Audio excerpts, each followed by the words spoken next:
1970 ബോംബെ. ഇത്ര ആവില്ലല്ലോ. 1 ലിറ്ററാണോ ഇത് ശരിക്കുന്നു? ഒരാളിനെ ഒരു ഗിഫ്റ്റ് കൊടുക്കണം. 1 ലിറ്റർ സാധനം മേടിക്കാൻ. ഇത് പെട്രോളെന്നോ ഡീസലെന്നോ പറയാമായിരുന്നു. പക്ഷെ അതിന് ഈ പറഞ്ഞ വിലയില്ലല്ലോ. ഇത്രയും വിലയില്ല. നാളെ അവധിയാ. അതറിയാമോ? നാളെ അവധിയാ. ഇങ്ങനെ ചിരിച്ചോണ്ടൂടെ ഇരുന്നോ. നാളെ അവിടെ കിടന്ന് അലയും.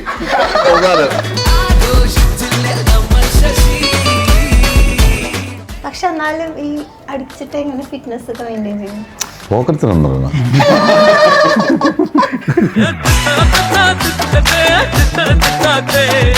പറഞ്ഞ പോലെ തന്നെ പ്രത്യേകിച്ച് അങ്ങനെ വലിയ മാറ്റം, ചിലപ്പോൾ വയറ് ഫേസിന് മാറ്റമില്ല, ബോഡിക്ക് മാറ്റം വരും. അതെന്താ ആ ഒരു സൗന്ദര്യത്തിന് രഹസ്യം? കാരണം ഇതിന് എന്റെ അച്ഛൻ്റെ അടുത്തൊക്കെ അമ്മയുടെ അടുത്തൊക്കെ പോയി ചോദിക്കേണ്ടിയിരിക്കും. സൗന്ദര്യം അത്രയും സൗന്ദര്യമുണ്ട്. ഒരാളും ഒരു ഐ ലവ് യു എന്നോട് പറയാറ്. ഒരാളും ഒന്നും പറയുന്നില്ല. അതിലൊക്കെ എനിക്ക് വിഷമമുണ്ട്.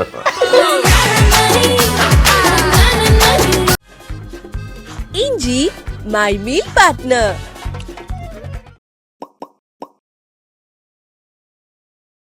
ഹായ് ഹലോ, എല്ലാവർക്കും വെറൈറ്റി മീഡിയയുടെ പുതിയൊരു ചർച്ചയിലേക്ക് സ്വാഗതം. ഞാൻ Mastani and this is my show Masti with Mastani. ഏറ്റവും പുതിയ ചിത്രമായ ഉയർന്ന വിശേഷങ്ങളുമായി നമ്മുടെ കൂടെ ജോയിൻ ചെയ്യുന്നത് പ്രൊഡ്യൂസർ സന്തോഷ് ത്രിവിക്രമൻ, നമ്മുടെ സ്വന്തം ബൈജു ചേട്ടൻ, actress Athulya and music director Manikandan. Welcome. ഞാനുണ്ടല്ലോ സന്തോഷ് ത്രിവിക്രമൻ എന്ന് കേട്ടപ്പോൾ ഞാൻ വിചാരിച്ചു ഇത്ര യങ് ആയിട്ടുള്ളൊരു പ്രൊഡ്യൂസറാന്ന് ഞാൻ വിചാരിച്ചില്ല. അച്ഛന്റെ പേരാ. ഓക്കെ, ഉയർ ട്രൂ ഇവന്റ്സിനെ ഇൻസ്പയർ ചെയ്തിട്ടുള്ള ഒരു മൂവിയാണെന്ന് പറഞ്ഞല്ലോ. അപ്പൊ ഇങ്ങനത്തെ ടൈപ്പ് ഓഫ് മൂവീസ് പ്രൊഡ്യൂസ് ചെയ്യുമ്പോൾ എന്തെങ്കിലും ടെൻഷൻ ഉണ്ടോ?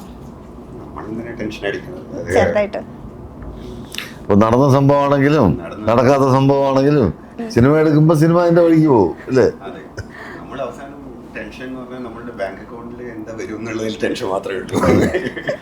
അതിൽ എത്രത്തോളം പ്രതീക്ഷ ഉണ്ട് ഇതില്?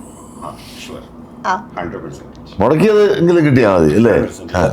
സന്തോഷത്തിന് വലിയ ലാഭമൊന്നും പ്രതീക്ഷയില്ല.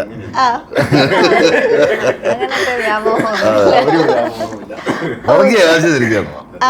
എന്നാൽ വീണ്ടും വീണ്ടും എടുക്കും. ഓക്കെ, ബൈചേട്ടൻ ഇതിലും പോലീസായിട്ടാണല്ലോ ചെയ്യുന്നത്. ഇതിലും പോലീസ് മനസ്സിലായി അല്ല, ഒരുപാട് പോലീസ് വേഷങ്ങൾ ചെയ്തിട്ടുണ്ടല്ലോ. അപ്പൊ ഈ കൊറേ ഈ സമൂഹത്തിൽ പോലീസില്ല എന്തെങ്കിലും നടക്കുമോ? പോലീസുകാരില്ലാത്ത ഒരു മണിക്കൂറൊന്ന് ചിന്തിച്ചു നോക്കിയേ, ഒന്ന് ആലോചിച്ച് നോക്കിയേ. പോലീസുകാരില്ല, നമുക്ക് വിളിക്കാൻ ആരുമില്ല, ഒരു ആപത്ത് വന്നാൽ വിളിക്കാൻ ആരുമില്ല. ആ അവസ്ഥ ഒന്ന് ആലോചിച്ച് നോക്കി. പോലീസുകാരൊക്കെ പലരും പല രീതിയിൽ കുറ്റമൊക്കെ പറയും, പക്ഷെ അവരില്ലാത്ത ഒരു മണിക്കൂർ സങ്കല്പിക്കാൻ പോലും പറ്റില്ല അല്ലേ? വലിയൊരു കാര്യമല്ലേ സൊസൈറ്റി കുറെ സേഫ് ആയിട്ടിരിക്കണോ? സിനിമയിൽ കാണുന്ന പോലെ വില്ലന്മാര് മാത്രമല്ലല്ലോ പോലീസിലെ മെജോറിറ്റി ആൾക്കാരാണ്. എന്റെ പേഴ്സണൽ അനുഭവം വളരെ എന്റെ അനുഭവത്തിലും കുഴപ്പമൊന്നുമില്ല ഈ പറഞ്ഞ മാതിരി. പിന്നെ എല്ലാ സ്ഥലത്തും അതിപ്പോ എല്ലാ ഡിപ്പാർട്ട്മെന്റിലും ഉണ്ട്. കുറച്ച് ആൾക്കാർ കുഴപ്പക്കാർ സിനിമയിലില്ല, എല്ലാത്തിലും ഉണ്ട്. നല്ല പോലീസുകാരാണ് ഇതിനകത്ത് ജനമൈത്രി നെയിം ഇല്ലാതെ തന്നെ ഞാനൊരു ASI ആണ്, ഒരു സ്റ്റേഷനിലെ ASI ജോയ് എന്ന് പറയും. ഒരു പോലീസായിട്ട് കയറി പ്രൊമോട്ടഡ് ആവുന്നതാണല്ലേ, ഹെഡ് കോൺസ്റ്റബിളായി, പിന്നെ ASI ആയി. അങ്ങനെ ഒരു കഥാപാത്രമാണ്. പുള്ളിക്ക് മക്കളൊന്നുമില്ല, പുള്ളിക്ക് ഒരു കുട്ടിയെ ഉണ്ടാകണമെന്നൊക്കെ വലിയ ആഗ്രഹമൊക്കെ ആയിരുന്നു, പക്ഷെ നടന്നില്ല. അതിൻ്റെ ഒരു വിഷമമൊക്കെ ഉള്ളൊരു ആളാണ് ജോയ്. ഇതിനകത്ത് ഈ പ്രൊബേഷൻ SI ആയിട്ട് വരുന്ന റോഷൻ മാത്യു ചെയ്യുന്ന കഥാപാത്രത്തിൻ്റെ സഹായിയായിട്ടുള്ള, കാരണം കുറച്ച് എക്സ്പീരിയൻസ്ഡ് ആയിട്ടുള്ള ആളാണ് ജോയ്. ഇപ്പോൾ ഈ കേസ് അന്വേഷണത്തിൻ്റെ ഭാഗമായിട്ട് അയാളുടെ കൂടെ സജീവമായിട്ടുള്ള ഒരാളാണ് ജോയ്. അതാണ് എൻ്റെ കഥാപാത്രം. ഇതിനു മുന്നേ ചെയ്യുന്ന പോലീസ് കഥാപാത്രങ്ങളിൽ നിന്ന് പുതിയ ഓരോ കഥാപാത്രം ചെയ്യുമ്പോഴേക്കും അവരുടെ ഒരു ക്യാരക്ടർ ഇതിൽ വരാൻ പാടില്ല എന്ന് വിചാരിക്കുന്ന എന്തെങ്കിലും ഉണ്ടോ? എന്തൊക്കെ ശ്രദ്ധിക്കും? എന്തായാലും ഈ മുഖം വെച്ചല്ലേ അഭിനയിക്കാൻ പറ്റുള്ളൂ. എല്ലാത്തിലും ഒരേ മുഖം തന്നെയാണല്ലോ, വേറെ വലിയ മുഖത്തിൽ വലിയ മാറ്റമൊന്നും വരുത്താൻ പറ്റില്ല. പിന്നെ ആകെ ചെയ്യാൻ പറ്റുന്ന അഭിനയത്തിൽ പിന്നെ നടക്കാത്ത കാര്യമാണ്. പിന്നെ നമുക്ക് ചെയ്യാൻ പറ്റുന്ന പറഞ്ഞാൽ വേറെ എന്തെങ്കിലും മുടിയിലൊക്കെ എന്തെങ്കിലും സ്റ്റൈല് മാറ്റിയൊക്കെ അങ്ങനെയൊക്കെയുള്ള പരിപാടികളൊക്കെ നടക്കും. പക്ഷെ നമ്മളിത് അഭിനയിച്ച് ബോറാക്കൂല, പക്ഷെ അതാക്കില്ല. അതാണ് ഒരു കോൺഫിഡൻസ് ബൈജു ചേട്ടനിൽ നമ്മൾക്കുള്ള. ഇതിനകത്ത് പിന്നെ അങ്ങനെ ഒരു തമാശയും പരിപാടികളൊന്നുമില്ല. ഇത് വളരെ സീരിയസ് ആയിട്ടുള്ള ഒരു എസ്സേയാണ്. എന്താണ് ശരിക്കും ഉയിർ എന്ന് പറയുന്ന ഒരു സിനിമ? ഉയരം എന്ന് പറഞ്ഞാൽ അതിന്റെ അർത്ഥം എന്താണ്? ജീവൻ ജീവൻ. അല്ലേ? അപ്പൊ ജീവനുള്ള രണ്ടുപേരെ കാണാനില്ല. ആദ്യം രണ്ടുപേരെ ജീവൻ ഉണ്ടായിരുന്ന രണ്ടുപേരെ കാണുന്നില്ല. പിന്നെ അതിനെ കുറിച്ച് അന്വേഷിച്ച് വന്നപ്പോഴാണ് പിന്നെയും ജീവനുള്ള രണ്ടുപേര് വീണ്ടും മിസ്സിംഗ്.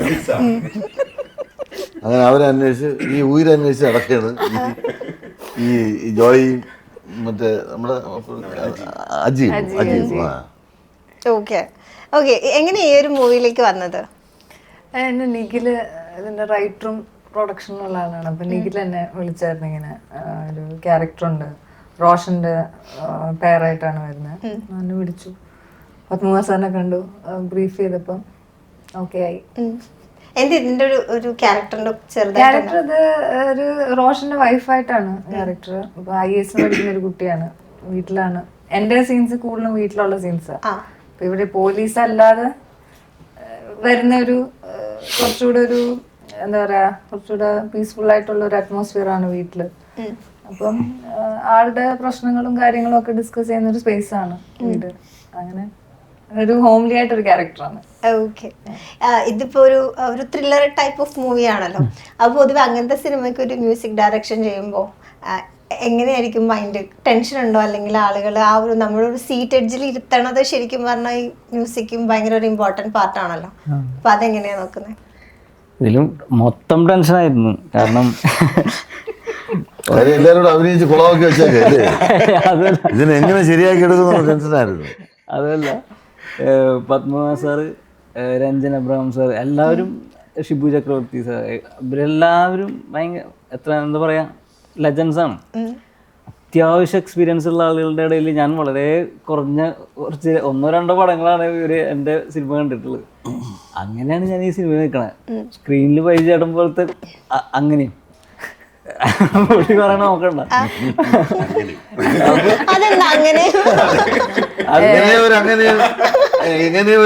ഇടയ്ക്ക് വന്നു പോയി. ഈ സിനിമയുടെ സ്റ്റോറി ഇത്ര ഫണ്ണായിട്ട് പറഞ്ഞ ഞാൻ കേട്ടിട്ടില്ല.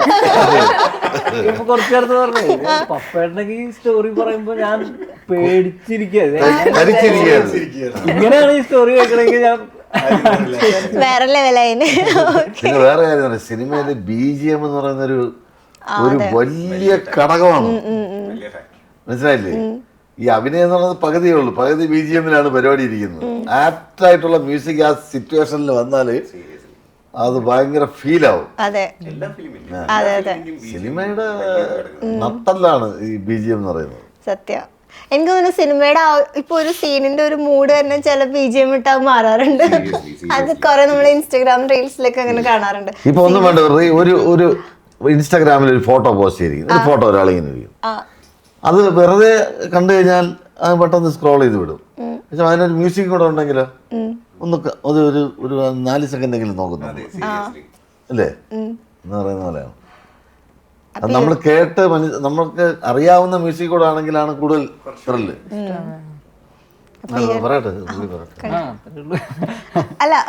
ടെൻഷൻ ഉണ്ടായിരുന്നു, നല്ല ടെൻഷൻ ഉണ്ടായിരുന്നു. ഇതെങ്ങനെ ആദ്യത്തെ 2 റീല് കണ്ടിട്ട് പത്മകുമാർ സാർ എന്ത് പറയും എന്നുള്ളൊരു വലിയ ടെൻഷനായിരുന്നു. അത് ഒന്ന് കുഴപ്പമില്ല എന്നുള്ളൊരു അഭിപ്രായം കിട്ടിയോടുകൂടി പിന്നെ എനിക്ക് കോൺഫിഡൻസ് ആയി. പിന്നെ ഞാൻ ഇങ്ങനെ പിന്നെ മുന്നോട്ട് പോയി, കുഴപ്പമുണ്ടായില്ല, അപകടങ്ങളില്ലാതെ. പിന്നെ പ്രൊഡ്യൂസർ നല്ല സപ്പോർട്ടാ. ഈ പറഞ്ഞ പോലെ ഇനി ഞാനും പറയും, യങ് ആയിട്ടുള്ള കാര്യം ഞാനും എടുത്ത് പറയുന്നുണ്ട്. പ്രൊഡ്യൂസർ പറഞ്ഞൊന്നും പുറത്തു പറയാൻ പറ്റില്ല. അല്ല, നിങ്ങൾ പരിചയക്കാരല്ലേ? അങ്ങനൊരു നമ്മുടെ വീട്ടിലുള്ളൊരു കുട്ടിയുടെ പോലെയാണ്. കാരണം എനിക്ക് ഭയങ്കര, ഇപ്പൊ നമ്മളൊക്കെ എന്തെങ്കിലും മണ്ടത്തരം പറഞ്ഞാലും ഓപ്പൺ ആയിട്ട് മണിയുടെ അടുത്ത് പറയും അത് അങ്ങനെയാണോ ഇങ്ങനെയാണോ. സന്തോഷേട്ടാ എന്ന് വിളിച്ചാൽ മതി. അപ്പൊ ഓക്കെ. ഓക്കെ. ഇപ്പം ഈ ഒരു സിനിമയുടെ സ്ക്രിപ്റ്റ് കേട്ട സമയത്തെ ഓക്കെ ഇതിൽ ക്യാഷ് മുടക്കാം എന്ന് തോന്നിയ ഒരു ഫാക്ട് എന്തായിരുന്നു? ഇല്ല, അതില് എന്താ കാര്യം ഇതൊരു റിയലിസ്റ്റിക് ആയിട്ട് എനിക്ക് സ്ക്രിപ്റ്റ് അല്ല കേൾക്കണത്. ഞാൻ അത് ഈ കഥയെ കേൾക്കുന്നത്, സ്റ്റോറി. അത് കഴിഞ്ഞിട്ട് നമ്മൾ ആർട്ടിക്കിൾസ് ഒക്കെ ഈ ഇതൊരു റിലേറ്റബിൾ ആയിട്ടുള്ളൊരു ഇൻസിഡൻ്റ് ആണല്ലോ. നമ്മൾ കുറേ റിയലിസ്റ്റിക് ആയിട്ടുള്ളൊരു സ്റ്റോറിയാണ്. റിയലിസ്റ്റിക് അല്ല, റിയൽ ആയിട്ട് നടന്ന ഒരു സംഭവത്തിനെ ഡെവലപ്പ് ചെയ്തിട്ട് ഉണ്ടാക്കിയേക്കുന്ന ഒരു സ്റ്റോറിയാണ്. അപ്പോൾ അതിൻ്റെ ബാക്കിയുള്ള റെഫറൻസ് ഒക്കെ ഞാൻ നോക്കിയിരുന്നു. വളരെ ഇൻട്രസ്റ്റിംഗ്. പിന്നെ ആ പോലീസ് ഓഫീസർ എടുത്തേക്കുന്ന ഒരു എഫേർട്ട് അത് അപ്രിഷിയേറ്റ് ചെയ്യേണ്ടത് തന്നെയാണ്. അത് നമ്മളിപ്പോൾ സിനിമയുടെ ഒരു പ്രോഫിറ്റ് ആൻഡ് ലോസിനേക്കാൾ കൂടുതൽ നമ്മളൊരു സൊസൈറ്റിക്ക് വേണ്ടിയിട്ട് ഒരു അറ്റംപ്റ്റ് ചെയ്തു. അറ്റ്ലീസ്റ്റ് ഒരാളുടെ ലൈഫ് നമുക്ക് സേവ് ചെയ്യാൻ പറ്റി കഴിഞ്ഞാൽ ഇറ്റ്സ് വെരി, നമുക്കൊന്നും ചെയ്യാൻ പറ്റാത്ത കാര്യങ്ങളല്ലേ. ചിലപ്പോൾ നമ്മളുടെ ലൈഫിലേക്കൊന്നും അങ്ങനത്തെ ഒരു ഫാക്ടറി വരുന്നുണ്ടാവില്ല, അല്ലെങ്കിൽ അങ്ങനത്തെ ഒരു കാര്യം വരുന്നുണ്ടാവില്ല. ഇപ്പോൾ നമ്മൾ തന്നെ ഇപ്പോഴത്തെ സൊസൈറ്റിയിൽ ഇപ്പോൾ റോഡിൽ പോവുകയാണെങ്കിൽ ആക്സിഡന്റ് ഉണ്ടെങ്കിൽ പോലും കാർ നിർത്താതെ പോണ ഒരു ആൾക്കാരാണ്. അങ്ങനത്തെ ഒരു മെന്റാലിറ്റിയിലേക്ക് നമ്മൾ വന്നിട്ടുണ്ട്. അപ്പോൾ ഒരു 2 ലൈഫിനോ അല്ലെങ്കിൽ 3-4 ലൈഫ് ഉണ്ട് ഇതിൽ. അതിന് വേണ്ടിയിട്ട് ഒരു പോലീസ് ഓഫീസർ, അതും അദ്ദേഹത്തിന്റെ ഡ്യൂട്ടി. ഇപ്പൊ അദ്ദേഹം CA ആണ്. ഇന്നലെ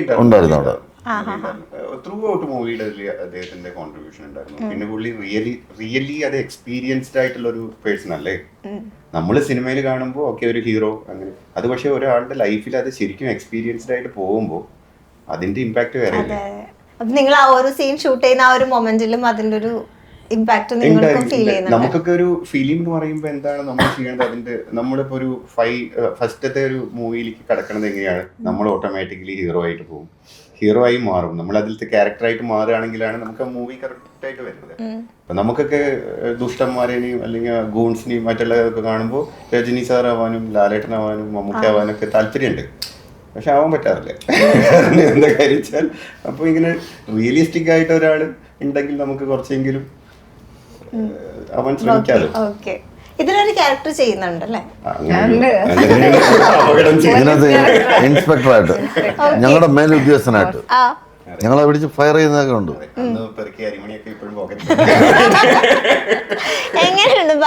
അഭിനയിക്കുന്ന സമയത്ത് ഉള്ളില് നല്ല പേടിയുണ്ടായിരുന്നു അഭിനയിക്കുമ്പോഴേ. പക്ഷെ അത് ഇങ്ങനെ സിനിമ കണ്ടപ്പോ അത് മുഖത്ത് കാണാനില്ല.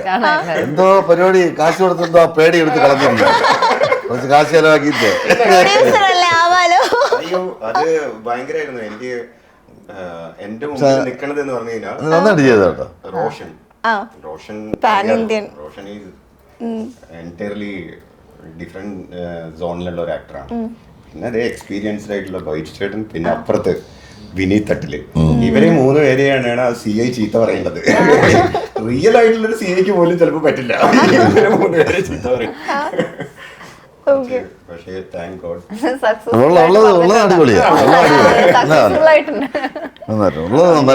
അന്നാണോ അന്നത്തെ ബാറ്റയുടെ സന്തോഷം തന്നെയാണോ ഡബ് ചെയ്തത്? എങ്ങനെയുണ്ട് ബൈജു ചേട്ടനായിട്ട്? ഇപ്പൊ നമ്മളൊക്കെ ഇന്റർവ്യൂസിൽ കാണുന്ന ബൈജു ചേട്ടനാ 1 രണ്ടാമത്തെ തഗ്ഗു മറുപടി പറയുന്നത്. ആങ്കേഴ്സിന് പേടിയാണ് ആക്ച്വലി ബൈജു ചേട്ടന്റെ മുമ്പിൽ ഇരിക്കാൻ. നിങ്ങളെ അല്ലേ, നിങ്ങൾ ആക്ട് ചെയ്യുന്ന സമയത്ത് എങ്ങനെയാ ഒരു ആക്ടർ? എൻ്റെ ഫസ്റ്റത്തെ ഒരു എക്സ്പീരിയൻസ് ആണ് ഇങ്ങനെ മീഡിയ, സിനിമയുടെ മുമ്പിൽ, ക്യാമറയുടെ മുമ്പിലൊക്കെ. എൻ്റെ അത് നിഖില് പപ്പേട്ടനും കൂടിയിട്ട് എനിക്കിട്ടൊരു പണി തന്നതാണ്. കാരണം എന്താ കാര്യം വെച്ചാൽ എന്തെങ്കിലും എവിടെയെങ്കിലും ഒരു 1% മൂവി എന്തെങ്കിലും ഇതാവുകയാണെങ്കിൽ പ്രൊഡ്യൂസർ കയറി അഭിനയിച്ച കാരണമാണ് ഒരു എസ്കേപ്പീസ് അവർ കീപ്പ് ചെയ്താൽ തോന്നുന്നു അല്ലേ. പക്ഷെ ഞാനത് മാനേജ് ചെയ്തു. പക്ഷെ എനിക്ക് ലൊക്കേഷനിൽ ഞാൻ കുറച്ച് ദിവസം ഉണ്ടായിട്ടുള്ളൂ. എൻ്റെ സീൻസ് വളരെ കുറവാണ്. ഒരു 6 സീൻ ഉണ്ടാവില്ലേ? 6 സീൻ കാണും. 3-4 സീൻ അല്ല, ഒരു 6 സീൻ കാണും. എനിക്ക് ഭയങ്കര കംഫർട്ടബിൾ ആയിരുന്നു. It's like family. അങ്ങനത്തെ ഒരു ഇതില്ല. ബൈജുവേട്ടനൊക്കെ എനിക്ക് ഭയങ്കര കംഫർട്ടബിൾ ആയിരുന്നു. പിന്നെ ഷാജു ഉണ്ടായിരുന്നു, പാലക്കാടുള്ള ഒരു ശ്രീധർ. അതെ, ഷാജു ശ്രീധർ, വിനീത് തട്ടല്, റോഷൻ, എല്ലാവരും ഒരു ഫാമിലി പോലെയായിരുന്നു. ഞങ്ങൾ ഈവനിങ്ങിലൊക്കെ ഞങ്ങൾ ഒരുമിച്ച് വർക്കൗട്ടിനൊക്കെ പോകും, പുറത്ത് നടക്കാൻ പോകും. ഒരു ഫാമിലി കൈൻഡ് ഓഫ് ആയിരുന്നു. വേറെ എന്തെങ്കിലും അങ്ങനെ ഒരു ഫിലിം ആയിട്ടൊന്നും എനിക്ക് ഫീൽ ചെയ്തിട്ടില്ല.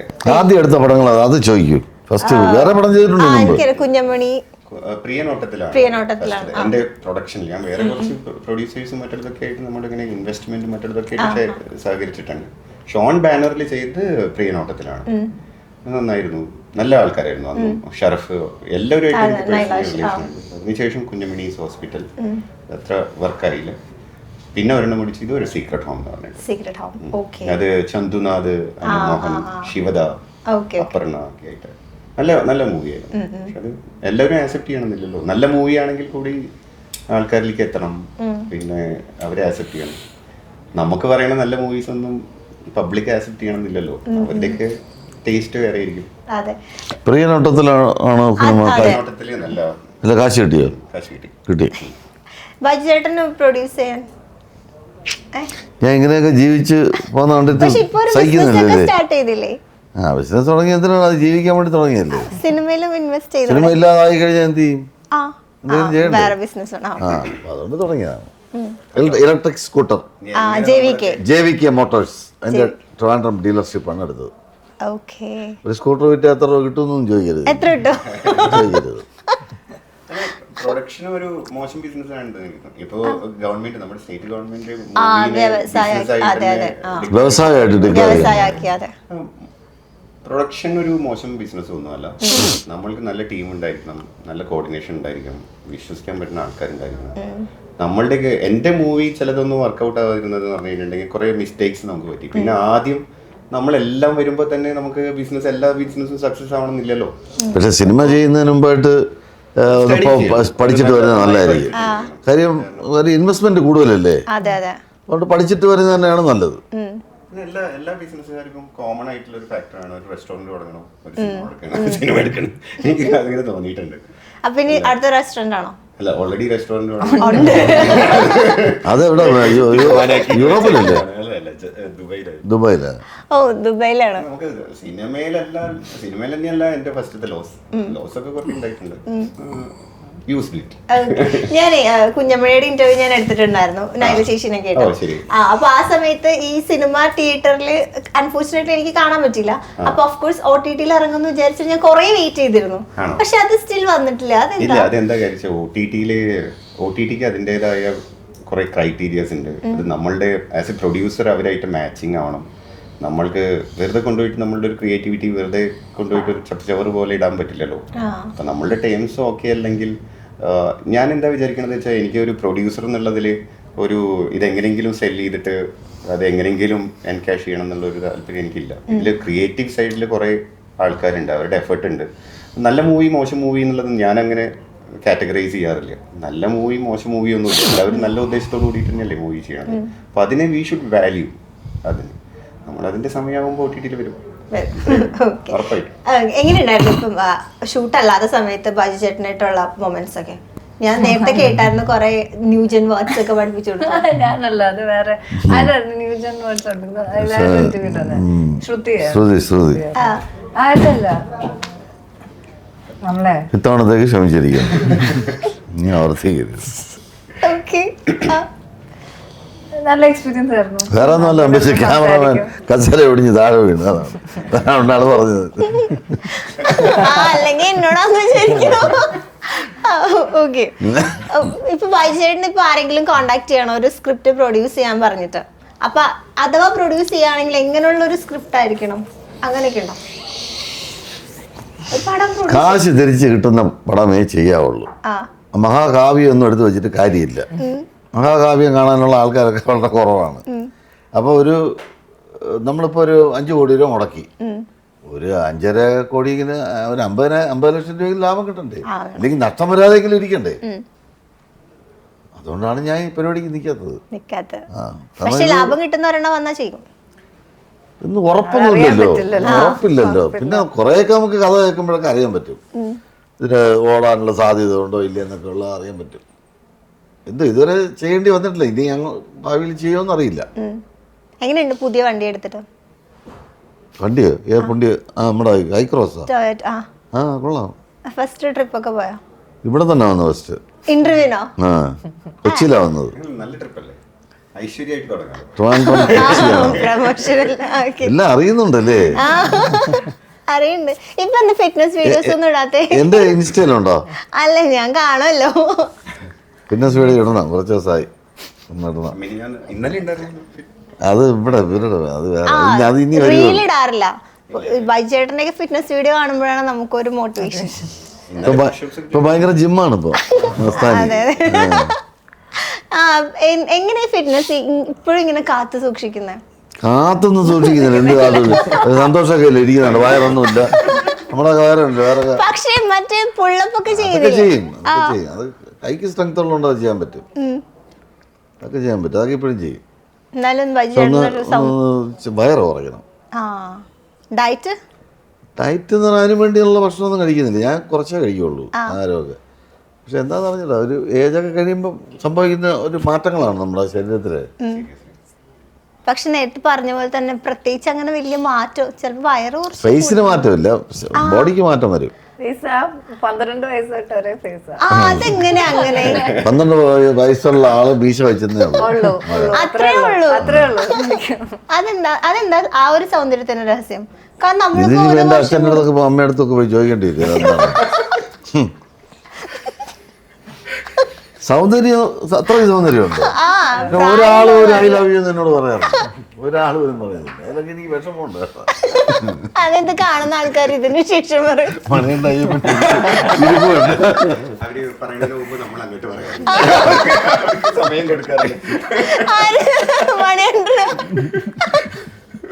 അങ്ങനെയാണോ? പക്ഷെ ഇന്റർവ്യൂവിന് ശേഷം ഇനി ബൈച്ചേട്ടന്റെ ഇൻബോക്സ് മുഴുവൻ മെസ്സേജസ് ആയിരിക്കും അല്ലേ? നോക്കാം. ഓക്കെ. ഈ എവിടെയായിരുന്നു ഇതിന്റെ ലൊക്കേഷൻസും പരിപാടി? തലശ്ശേരി ആയിരുന്നു. പിന്നെ കുറെ സ്ഥലത്തുണ്ട്, പാലക്കാട്, 1970 ബോംബെ. ഇത്ര ആവില്ലല്ലോ, 1 ലിറ്റർ ആണോ? ആണോ? ആ ശരി. എന്താ ശരിക്കുന്നു? അല്ല കുഴപ്പമില്ല. എന്റെ കൂടുതലും തലശ്ശേരി ആയിരുന്നു ലൊക്കേഷൻ.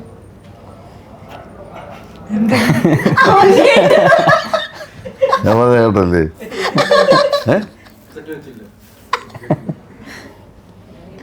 ഞാൻ പറഞ്ഞ എല്ലാവർക്കും കേൾക്കാൻ പറ്റും. കേട്ടല്ലേ? ഒരാളിന് ഒരു ഗിഫ്റ്റ് കൊടുക്കണം, 1 ലിറ്റർ സാധനം മേടിക്കണം. 1 ലിറ്റർ ഇത് പെട്രോളെന്നോ ഡീസലെന്നോ പറയാമായിരുന്നു, പക്ഷെ അതിന് ഈ പറഞ്ഞ വിലയില്ലല്ലോ, ഇത്രയും വിലയില്ല. നിങ്ങള് സംസാരിച്ചു, കാശ് അയച്ചു കൊടുക്കട്ടെ. വേറെ കുറവ് തോന്നുന്നില്ല. നാളെ അവധിയാ, അത് അറിയാമോ? നാളെ അവധിയാ. ഇങ്ങനെ ചിരിച്ചോണ്ടൂടെ ഇരുന്നോ, നാളെ അവിടെ കിടന്ന് അലയും കൊടുക്കാറ്. അത് വേറെ കൊടുക്കാറ്. രണ്ടാക്കിക്കോ. ഹലോ. പിന്നെ നമുക്കൊരു 6 മണിക്കൊക്കെ വരാൻ പറ്റുമോ? ഇവിടെ വന്നാൽ മതി കേട്ടോ. ശരി ശരി. ഒരു കഥ പറയാൻ വേണ്ടി ഒരാൾ വരുന്നത്, ഇത് അതല്ല കേട്ടോ. ഹോം ഡെലിവറി ഉണ്ട്.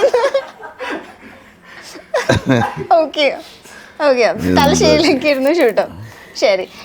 ഈ നമ്മുടെ ഓരോ സീൻസ് വരുമ്പോഴും ഈ ലൊക്കേഷനിൽ പോയിട്ടുണ്ടായിരുന്നോ? ലൊക്കേഷനിൽ ആ ഒരു ഡാൻസ്, ഞാൻ വിചാരിച്ചു അതിൻ്റെയാണോ ചോദിച്ചത്.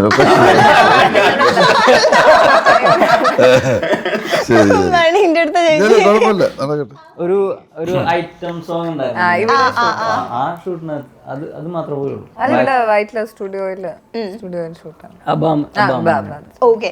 ഇപ്പൊ ബിജിഎംസ് നമ്മള് ഇത് പ്രൊഡക്ഷൻ സമയത്തുണ്ടല്ലോ, ഓരോ വിഷ്വൽസ് ഒക്കെ കണ്ടിട്ടാണല്ലോ ഇത് ചെയ്യുന്നത്. അപ്പൊ ആ മൈൻഡിലൂടെ എന്തായിരുന്നു പോയത്? കാരണം ഇവർ already real life incident act ചെയ്ത് അതിന്റെ ഒരു എക്സ്പീരിയൻസ് ചെയ്തിരിക്കുന്ന ആൾക്കാരാ. അപ്പൊ ഇത് സ്ക്രീനിൽ കണ്ട ഒരു നിലയ്ക്ക് എന്തായിരുന്നു? ഐറ്റം സോങ്ങിന്റെ കാര്യമല്ല,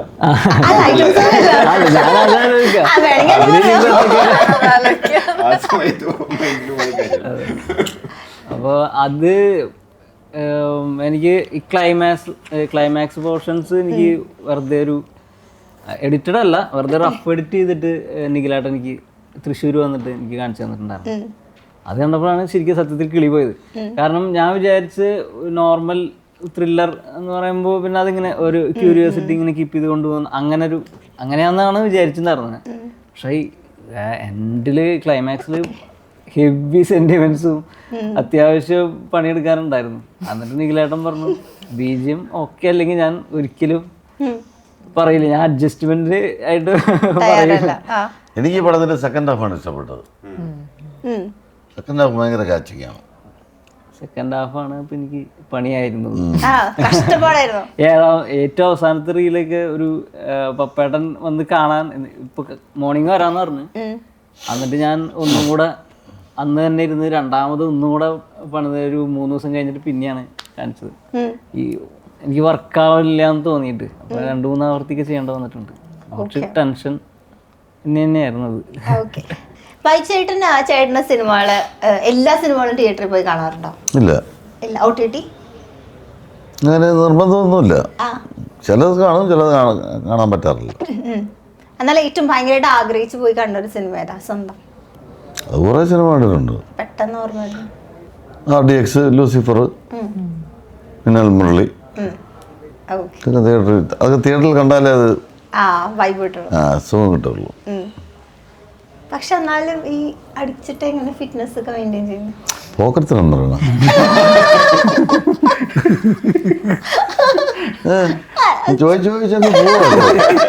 ചോദിച്ചു പോവാ. അല്ല എന്നാലും അത് എല്ലാ ആവശ്യത്തിന് ചെയ്യുക. അമിതമായി ഒന്നും പാടില്ല. എല്ലാ ആവശ്യത്തിനായാലും എല്ലാം നല്ലതാണ്. എല്ലാം കുറേശ്ശെ ചെയ്തു നോക്ക്. ഇല്ല വേണ്ട, ചെയ്തു നോക്ക്, ചെയ്യുമ്പോൾ മനസ്സിലാവും. ഈ സിനിമ കേട്ട സമയത്തുണ്ടല്ലോ എല്ലാ ലൊക്കേഷൻസിലും എനിക്കൊന്ന് മുംബൈയിലും ഇല്ലേ? മുംബൈയിൽ ഞാൻ ഉണ്ടായിരുന്നില്ല, ഇവിടെ നാട്ടിൽ മാത്രമായിരുന്നു. അപ്പൊ എങ്ങനെയുള്ള ഒരു പ്രൊഡ്യൂസർ ആയിരുന്നു? അതായത് സിനിമയ്ക്ക് വേണ്ടി എന്തും ഞാൻ റെഡിയാണ് അങ്ങനെ ഒരു പ്രൊഡ്യൂസർ ആണോ? അല്ലെങ്കിൽ സിനിമയ്ക്ക് വേണ്ടി എന്തും അല്ല, ലൈക്ക് എല്ലാ ആവശ്യങ്ങളും ചെയ്തോളൂ അല്ലെങ്കിൽ ഇങ്ങനെ പിശുക്കൊക്കെ ഉള്ള ഒരു പ്രൊഡ്യൂസർ ആയിരുന്നു? അതൊരു ബഡ്ജറ്റ് ഒക്കെ ഉണ്ടാക്കിയിട്ടല്ലേ തുടങ്ങുന്നത്. സിനിമയ്ക്ക് ഇത്ര ആകുന്ന ബഡ്ജറ്റ് ഉണ്ടല്ലോ. അതിന് എന്താ ആവശ്യമുള്ള അത് ചെയ്തു കൊടുക്കും. അതിൽ കൂടുതലോ അതവര് അതിന് ഒരു പ്രൊഡക്ഷൻ കൺട്രോളർ ഉണ്ട്, അതിന് ഡയറക്ടർ ഉണ്ട്, അതിന്റെ കോർഡിനേറ്റർ ഉണ്ട്, പിന്നെ ഒരു ഓരോ മൂവിക്കും അതിനൊരു ഹെഡ് ഉണ്ടാവുമല്ലോ, ഒരു പ്രോഗ്രാം ഹെഡ്. അവരത് അവർക്ക് ആവശ്യമുള്ള ബഡ്ജറ്റ് കൊടുക്കുക. അത് നമ്മൾ ഓൾറെഡി പ്ലാൻഡ് ആയിരിക്കുമല്ലോ. അതിൽ പിന്നെ നമ്മളുടെ ഈ മൂവിയിൽ അങ്ങനെ ഒരു പ്ലാൻഡ് അല്ലാത്ത എന്തെങ്കിലും കാര്യങ്ങളൊന്നും വന്നിട്ടില്ല. എല്ലാം സ്കെഡ്യൂൾഡ് ആയിട്ടുള്ള പ്രോപ്പർ ആയിട്ടുള്ള കാര്യങ്ങളിലാണ് ചെയ്തത്. ഓക്കെ, അപ്പൊ എന്തായാലും ഉയർ തിയേറ്ററിൽ ഒരുപാട് നാള് നിറഞ്ഞ സദസ്സോടുകൂടി ഉയരോടുകൂടി ഓടട്ടെ. അപ്പോ സിനിമയ്ക്ക് എല്ലാവിധ ആശംസകളും. മുടക്കിയ കാശിന് ഇരട്ടി തിരിച്ചിട്ടിട്ട് നമുക്ക് ഈ വർഷം ഒരു പ്രോജക്റ്റ് ഉണ്ട്. ഈ വർഷം അല്ലെങ്കിൽ അടുത്ത വർഷം ആദ്യം നല്ല കഥ നമുക്ക് കിട്ടിയിട്ടുണ്ട്. ബാക്കി നമ്മൾ പിന്നെ പറയും. അതൊക്കെ ഉണ്ട്, പരിപാടി ഉണ്ട്. പാട്ട് ചെയ്ത് തുടങ്ങണ്ട. ഇപ്പൊ ഞങ്ങൾ എന്താ കഴിച്ചാൽ ഒരു റൂമിൽ ഇരുന്നിട്ട് ഞങ്ങൾക്ക് സിനിമ ഉണ്ടാക്കാൻ പറ്റും. അങ്ങനെയുള്ള ഒരു റിലേഷൻ ഉണ്ട് എല്ലാവരും. It's like A family. ഒരു വേറെ ബുദ്ധിമുട്ടുകളൊന്നും ഉണ്ടാവില്ല. ഓക്കെ, അപ്പൊ ഈ സിനിമയും പിന്നെ വരാൻ പോണ സിനിമകളൊക്കെ അടിപൊളിയാവട്ടെ. അപ്പൊ all the very best and thank you so much. ഇഞ്ചി മൈ മീൽ പാർട്ട്ണർ.